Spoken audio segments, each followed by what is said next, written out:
전능하사 천지를 만드신 하나님 아버지를 내가 믿사오며 그 외아들 우리 주 예수 그리스도를 믿사오니 이는 성령으로 잉태하사 동정녀 마리아에게 나시고 본디오 빌라도에게 고난을 받으사 십자가에 못 박혀 죽으시고 장사한 지 사흘 만에 죽은 자 가운데서 다시 살아나시며 하늘에 오르사 전능하신 하나님 우편에 앉아 계시다가 저리로서 산 자와 죽은 자를 심판하러 오시리라. 성령을 믿사오며 거룩한 공회와 성도가 서로 교통하는 것과 죄를 사하여 주시는 것과 몸이 다시 사는 것과 영원히 사는 것을 믿사옵나이다. 아멘.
이에 여호와의 영이 입다에게 임하시니 입다가 길앗과 므낫세를 지나서 길앗의 미스베에 이르고 길앗의 미스베에서부터 암몬 자손에게로 나아갈 때에 그가 여호와께 서원하여 이르되 주께서 과연 암몬 자손을 내 손에 넘겨주시면 내가 암몬 자손에게서 평안히 돌아올 때에 누구든지 내 집문에서 나와서 나를 영접하는 그는 여호와께 돌릴 것이니 내가 그를 번제물로 드리겠나이다 하니라. 이에 입다가 암몬 자손에게 이르러 그들과 싸우더니 여호와께서 그들을 그의 손에 넘겨주시매 아로엘에서부터 민넷에 이르기까지 20성읍을 치고 또 아벨 그라밈까지 매우 크게 무찌르니 이에 암몬 자손이 이스라엘 자손 앞에 항복하였더라.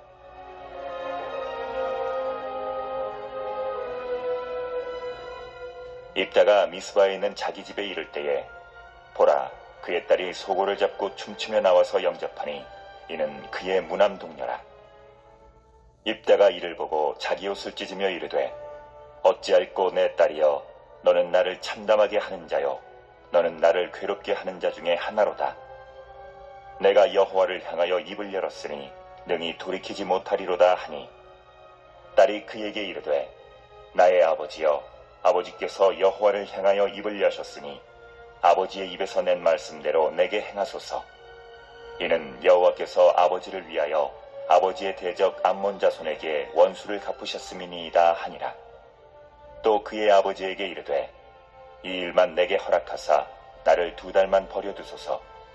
내가 내 여자친구들과 산에 가서 나의 처녀로 죽음을 인하여 애곡하겠나이다 하니 그가 이르되 가라 하고 2달을 기한하고 그를 보내니 그가 그 여자친구들과 가서 산 위에서 처녀로 죽음을 인하여 애곡하고 2달 만에 그의 아버지에게로 돌아온지라.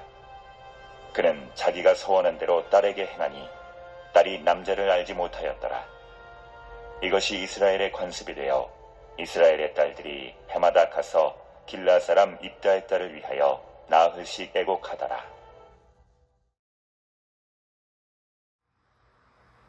오늘 말씀에서는 암몬과의 전투와 또 이에 나서는 입다의 서원이 등장합니다.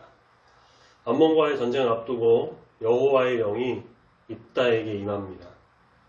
사사로서의 부르심은 따로 우리가 말씀에서 보지는 못했지만 사사와 같은 사역을 하였고 전투에 임하는 그에게 여호와 하나님의 영이 임하게 되죠.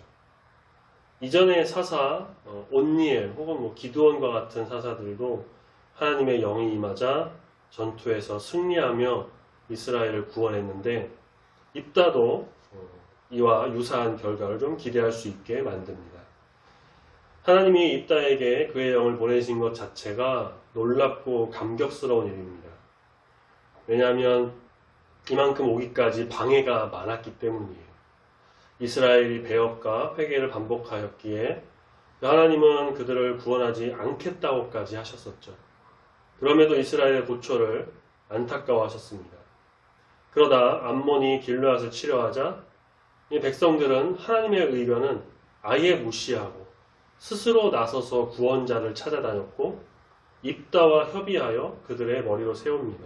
사실 이 과정에서 하나님을 기쁘시게 할 만한 것은 전혀 없는데 그럼에도 하나님은 전투에 나선 입다에게 그의 영을 보내주셨습니다. 그 긍휼과 사랑이 얼마나 크신가를 알 수 있습니다. 입다도 이렇게 여호와의 영이 임하여 그에 힘입어 군사를 모집했습니다. 그는 길르앗 진영에 있는 미스베로부터 길르앗 전역 북부의 므낫세와 요단 건너 므낫세 또 12장에 가면 에브라임까지 갔습니다.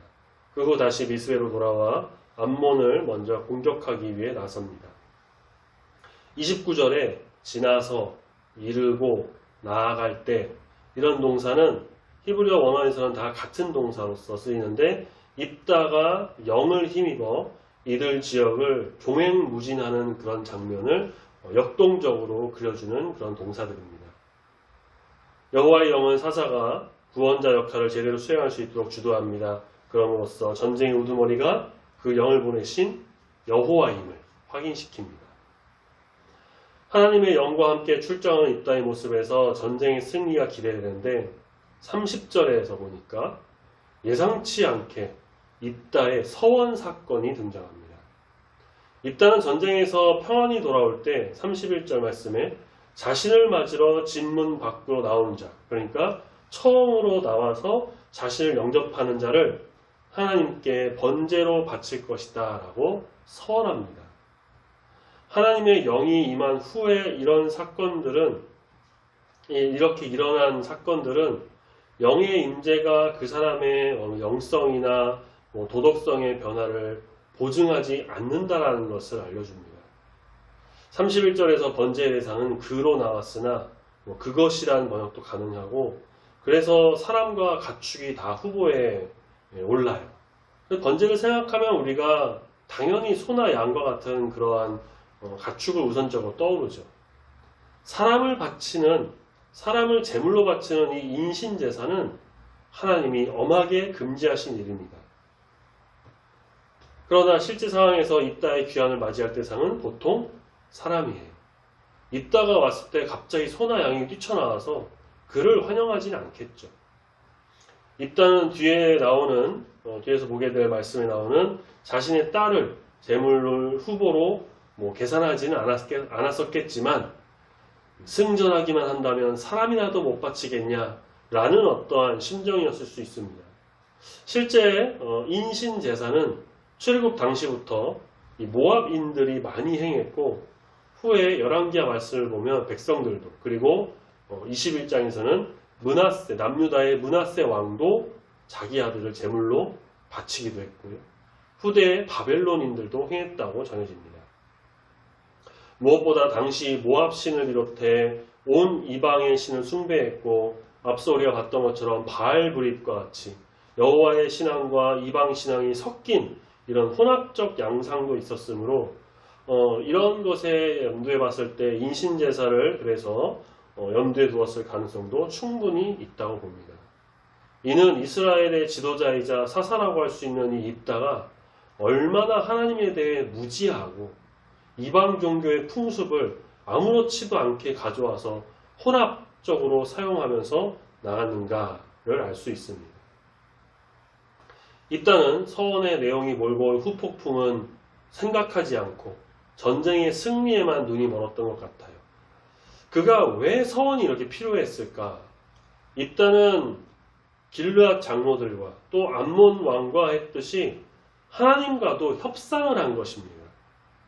상대가 어떻게 나오느냐에 따라 자신도 그에 응수하는 것이에요. 그런데 그의 협상은 서로의 상생이 아니라 늘 자신이 우세하고 이득을 취하는 입장이었습니다.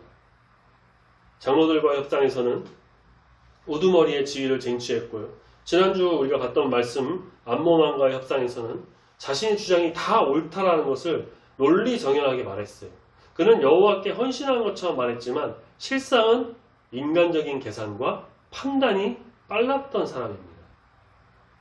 그는 서원을 명분 삼아 자신에게 가장 절실한 이 전쟁의 승리를 하나님께 요구하면서 서원물로는 미리 알 수 없는 어떤 대상을 바친다라고까지 했죠. 사무엘상 1장에 나오는 한나가 하나님께 아들을 구하며 서원물로 그녀의 가장 귀한 존재가 될 그 아들 사무엘을 평생 하나님께 바친다고 서원한 것과는 사뭇 대조가 되는 모습입니다. 하나님이 승리를 주면 길르앗의 우두머리로서 그 지위와 권세를 거머쥘 수 있었고, 패하게 되면 지위는 날아가지만 그렇다고 해도 본래 건달패의 두목이었던 자니까 소폭 두목이니까 별로 잃을 것도 없던 그였습니다. 한편 서원은 자발적으로 하나님과 맺는 약속의 맹세입니다. 서원을 꼭 해야 하는 것은 아니고요. 서원을 안 해도 죄가 되지 않습니다. 다만 서원한 경우에는 그대로 실행해야 하는 구속력이 따릅니다. 서원은 미뤄서도 어겨서도 안 되고, 신명기 23장 21에서 23절 말씀에 따르면 어기면 그것은 죄입니다. 본문 사사기 11장 32절 말씀에 보면 여호와께서는 암몬을 입다에 넘겨주심으로써 대승을 거두게 하세요. 입다는 암몬 경계 근처로 추측되는 33절에 아로엘에서 민니까지 20개의 성읍과 아벨그라림까지 이르며 엄청난 타격으로 암몬을 무찌릅니다. 암몬은 마침내 이스라엘 앞에 항복했어요. 그런데 이 전쟁 승리 기록을 우리가 말씀을 보면요, 32절, 33절 딱 2절밖에 안 나와요. 그동안 앞선 사사들의 이야기에서는 하나님의 놀라운 기적과 사사들의 활약이 자세히 묘사되어서 하나님의 구원을 드높였었는데 이와 크게 대조를 이룹니다. 전쟁의 승리는 하나님이 입다의 서원에 응답하신 결과가 되었습니다. 그러나 그것은 입다를 지지해서가 아니라 고통당하는 이스라엘, 사랑하신 까닭에서 했던 것이다 를 우리는 알아야 할 것입니다. 입다는 대승을 얻었으나 경솔한 서원으로 그 대가를 치러야 했습니다. 개선장군 입다가 길앗 우두머리 지위를 확보한 채 집으로 돌아옵니다. 충격적이게도 그를 맞으러 무남동녀, 외동딸이 소고를 잡고 춤추며 나오고 있었습니다. 입다는 35절에 옷을 찢으면서 너는 정말 나를 비참하게 하는구나, 나를 괴롭게 만드는구나 라고 하면서 비탄해합니다. 그런데 그의 말에는 자신의 이 무분별한 서원에 대한 후회나 딸에 대한 죄책감이 없습니다. 입다는 자신이 여호와께 입을 열었으니 돌이킬 수 없다고 말해요. 잘못은 자신이 했는데 뒷감당은 딸이 해야 했습니다. 이기적이고 비겁한 이 입다, 이 아버지와는 대조적으로 딸은 아버지를 원망하기보다는 서원이 응답되었으니 이에 순종해야 한다는 점을 상기시키고 이를 위해 희생할 결의를 보입니다. 이들 대화 중에는 여호와를 향해 입을 열었다라는 표현이 반복되면서 서원을 되돌릴 수 없는 사안으로 부각합니다. 그러나 이것은 하나님의 율법을 제대로 알지도 못하고 이해하지 못해서 생긴 일이에요. 앞서 말씀드린 것처럼 하나님께서는 인신제사를 금하셨으므로 레위기 27장의 근거에서 서원을 물을 방안을 찾았어야 했습니다. 딸은 하나님이 입다를 위해 암몬 자손에게 원수를 갚으셨으니 입다도 그의 말대로 행함이 옳다고 주장합니다. 딸의 말은 결국 입다와 암몬 사이에 심판자 하나님이 판결하셨음을 증언합니다. 그렇지만 하나님은 입다를 위해 암몬에게 보복하신 것이 아니고 이스라엘을 압제해서 구원하신 것이 하나님의 뜻이 왜곡된 것이죠. 딸은 서원을 이해하기 전 2달간 친구들과 그녀가 처녀임을 인해 애곡할 수 있도록 허락해달라 요청합니다. 입다는 딸을 보냈고 이제 약속한 2달이 지나서 돌아와요. 딸이 돌아오자 입다는 서원대로 딸에게 행했다라고 합니다. 자, 그런데 이 부분에 대해 특이한 해석이 있는데 이 단락에서 딸과 관련하여 죽음 혹은 번제라는 단어가 나오지 않고 입다가 자기가 서원한 대로 행했다라고만 하죠. 물론 그 서원이 이제 번제였지만 번제를 드렸다거나 제물로 드렸다, 그런 직접적인 언급이 없어요. 그래서 딸이 죽지 않았고 앞서 친구들과 처녀로 지내는 것에 대해서 이제 그걸로 인해 애곡할 수 있도록 2달을 달라고 한 것을 근거로 죽지 않고 처녀로 평생 헌신했다라고 해석하기도 합니다. 자, 그러나 36절 그리고 39절에 나오는 이 행했다라는 동사는 번제를 드렸다라는 말을 대신한 표현으로 충분히 해석이 가능하기에 그녀가 번제물로 바쳐졌다고 보는 주장이 더 강합니다. 35절에서 입다가 서원을 능히 돌이키지 못한다라고 말한 것도 이런 견해를 지지합니다. 이 얼마나 어리석은 모습인가요? 울부짖는 백성들의 소리를 들으신 하나님의 영이 입다에게 임했고 입다는 그 영에 힘입어 하나님의 능력을 힘입어 하나님의 구원의 역사와 전쟁의 승리를 만끽하면 되는데 자신의 이익과 처지를 놓고 어처구니 없는 서원을 함으로 땅을 잃게 되었습니다. 지난주 말씀에서 암몬왕과의 대화에서는 정말 놀라울 정도의 역사의식과 논리정연한 말로 나갔던 입다가 이제 보니 하나님을 몰라도 너무 모르는 그런 사람이었던 거예요. 절대 사람을 제물로 받지 않으시는 하나님과 그분이 또 정하신 율법을 전혀 몰랐고 오히려 우상을 섬기는 이방 종교의 관습을 그대로 따와서 접목시키는 혼합 종교의 모습을 보여주었습니다. 그의 절박함은 알겠지만 무모하고 어리석은 일이 아닐 수 없어요. 하나님조차도 말씀하신 바를 철회하실 때가 있는데 그는 서원을 취소하지도 않고 무고한 죽음을 모집합니다. 다른 바는 찾지도 않아요. 혹시 자신의 딸이 싫었던 건 아닐까? 그런 의심이 들 정도입니다. 이것은 잘못된 신앙관에서 비롯된 잘못된 행동과 말이죠. 그의 딸의 죽음으로 신실함을 보이려고 했던 겁니다. 하나님을 향한 열심과 열정 너무 좋아요. 우리는 그것이 있어야 합니다. 하나님의 일을 위해서 정말 최선을 다해 나갈 수 있는 그런 자가 우리는 되어야 합니다. 그런데 무지한 열심과 열정은 오히려 해가 될 수 있습니다. 내가 정말 사명을 받았고 하나님 부르심을 받았고 그래서 내가 정말 하나님의 일을 해야겠다 라는 다짐을 가졌는데 신학교 가서 공부도 하지도 않고 교회를 개척해서 나 목사야 라고 하면서 말씀 전하고 가르치고 목회를 한다면 어떻게 될까요? 신학교, 신대원, 교단에서 정한, 교단에 또 속한 그런 정규 과정을 통해서 성경을 배우고 신학을 배우고 또 학문과 방법 등 여러 가지를 배우고 알아서 올바르고 정확하게 말씀을 전하고 가르치는 목회자가 되어야겠죠. 마찬가지입니다. 단순히 내가 어떤 계시를 받았거나 마음에 막 감동이 왔다고 해가지고 무조건 그 일을 해야만 한다.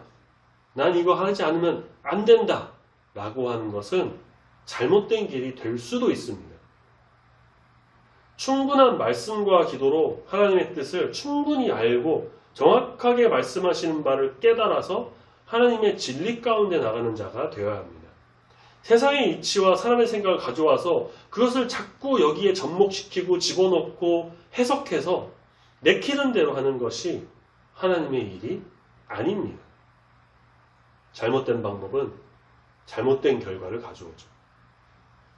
우리는 먼저 말씀을 꼭 읽으시면서 말씀에서 말하시는 바가 무엇인지 하나님의 뜻이 무엇인지 하나님께서 나에게 어떤 음성을 들려주시는지 어떤 길을 열어주시는지를 잘 깨닫고 기도하면서 우리 주님께로 나가야 합니다. 미신적이고 우상적인 행태를 금하고 세상적인 방법으로 주의 일을 하고자 하는 게 아니라 오직 믿음으로 오직 말씀대로 오직 주의 인도하심을 간구하며 순종함으로 나에게 주신 그 하나님의 일을 이 세상에서 이루실 하나님의 비전과 뜻을 참되게 이루어 나가는 우리 주의 자녀가 다 되어야 할 것입니다. 그렇게 순전하고 순수하게 우리 주님의 뜻을 따라 나가는 모든 중부교회 성도님들이 다 되시기를 소망합니다. 아멘. 다 같이 기도하겠습니다. 하나님 아버지 감사합니다. 10월 첫째 주 수요일 이 시간도 우리가 기억하며 나아가 주님을 예배하게 하심에 감사합니다. 오늘 본문 말씀에 나오는 사사입다는 암몬과의 전투를 앞두고 어리석은 서원을 하게 되는 것을 보게 됩니다. 하나님의 마음을, 하나님의 뜻을, 하나님의 율법을, 하나님의 그 모든 것을 제대로 알지 못하고 자신의 이익과 만족과 자존심과 또 자기 의를 드러내기 위해 그런 서원을 하고 결국 자신의 딸을 번제물로 드리게 되는 일을 우리가 보게 됩니다. 주님, 우리가 주님의 일을 위해 나아가는 그 열심과 열정은 좋으나 무지하지 않게 되기를 소망합니다.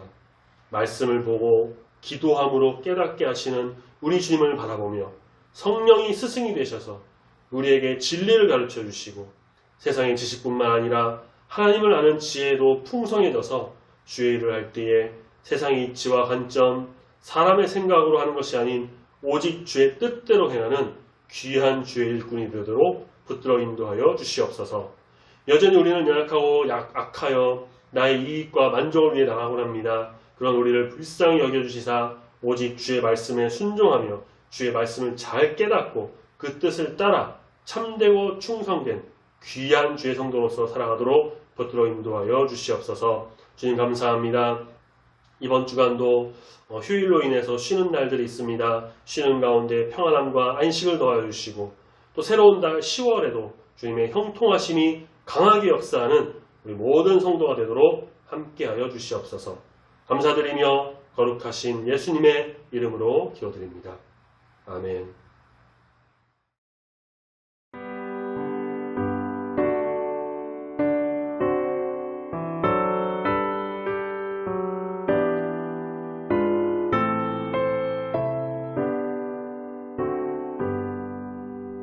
나의 생명 드리니 주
하늘에 계신 우리 아버지여, 이름이 거룩히 여김을 받으시오며 나라의 임하옵시며 뜻이 하늘에서 이룬 것 같이 땅에서도 이루어지이다. 오늘날 우리에게 일용할 양식을 주옵시고 우리가 우리에게 죄 지은 자를 사하여 준 것 같이 우리 죄를 사하여 주옵시고 우리를 시험에 들게 하지 마옵시고 다만 악에서 구하옵소서. 대개 나라와 권세와 영광이 아버지께 영원히 있사옵나이다. 아멘.